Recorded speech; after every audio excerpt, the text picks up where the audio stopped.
Una, yung pinaka batang lalaki. Kaya mo ba?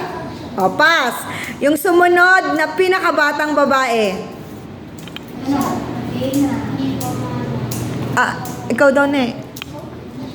Ano po? Mission po? Both. Mission po.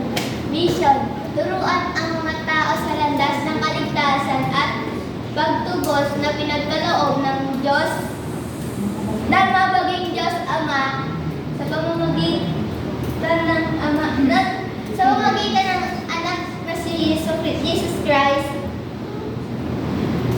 Ano yun? At ituro sa kanila at sa kanila na sundin at para paglingkuran ang lahat ng mga utos. Vision. Ang Bethel Genesis 12:8 ay itinatagpan sa mga taong nagkakaisang sumamba at magpasalamat sa Diyos. Ang mga nagbautismuhan sa pangalan ng Ama, Anak at Banal na Espiritu. Wow, thank you. Yung pinakamatandang babae? Sorry. Para matapos yan, baka malimutan mo pa. Go! Bethel, Genesis 12 verse 8 was established for people to collectively worship and give thanks to God. For those who have been baptized in the name of the Father, the Son, and the Holy Spirit. Mission: teach the people the path of salvation and redemption.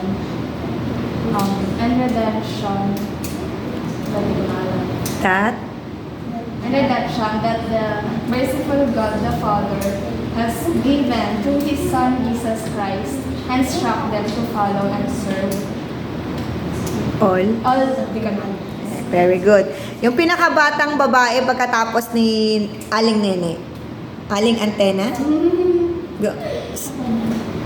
Mission. Pass. O sige, ikaw na daw. Mission po, teach the people the path of salvation and redemption that the merciful God, the Father, has given through His Son, Jesus Christ, and instruct them to follow and serve all the commandments. And yung vision naman po, Bethel Genesis 12, chapter 8, Balik. established. Verse 8. Bethel, Genesis chapter 12, verse 8 was established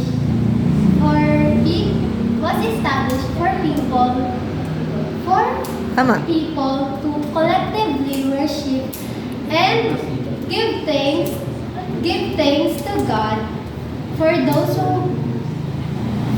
who have been baptized in the name of the Father, the Son, the Holy Spirit, and the Holy Spirit. Wow.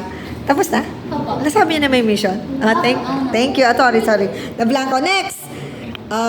Yung natapos ang pinakamatandang lalaki? Hindi po. Go. Pinakamatandang lalaki. Mission po. Sige, go. Turuan ng mga tao sa landas ng kaligtasan at pagtubos Ulang pasto. nagkaloob ng mahabaging Diyos Ama sa pamamagitan ng kanyang anak na si Jesus Christ at ituro na sundin at paglingkuran wait lang po tapos because binabuluhan namin kay Lawrence po mission po.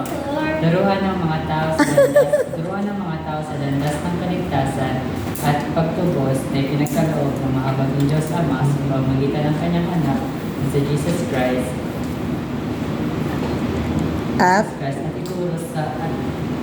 Christ at ituro sa kanila na sundin at paglingkuran ng lahat ng mga utos. Okay, next. Mission.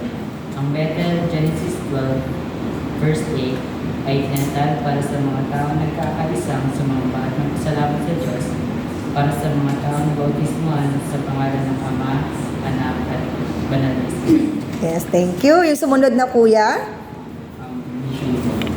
Bethel Genesis chapter 12 verse 8 was established for people to collectively worship and give thanks to God. For those who have been baptized in the name of Father, the Son, and the Holy Spirit. And sa anak ko mission, teach the people the path of salvation and redemption that the merciful God, the Father, has given through His Son, Jesus Christ, and instruct them to follow and serve all the commandments. Yes, ang sumunod na pinakamatandang babae. Ikaw daw. Si Ante. Sige, go Ante. Mission, reach the people, the path of salvation and redemption that the merciful God, the Father, has given through His Jesus Christ, and instruct them to follow and instruct all the commandments. And to serve all the commandments. Yung isa.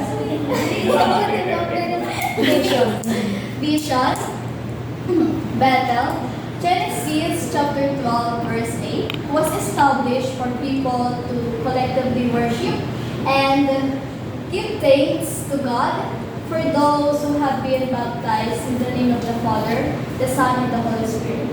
Yes, thank you. And of course, not but the least, go Ate Arceline.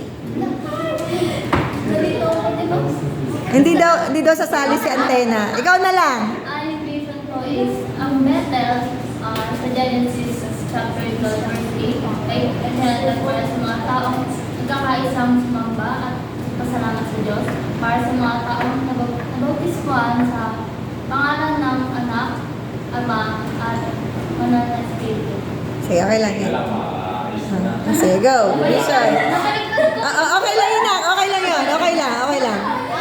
Yung ko is turuan ang mga tao sa landas ng kaligtasan at pagtubos na dekalogue ng mabagong Diyos, Ama, sa pamamagitan ng kanyang anak na si Jesus Christ, at turuan sila na sundin, at turuan at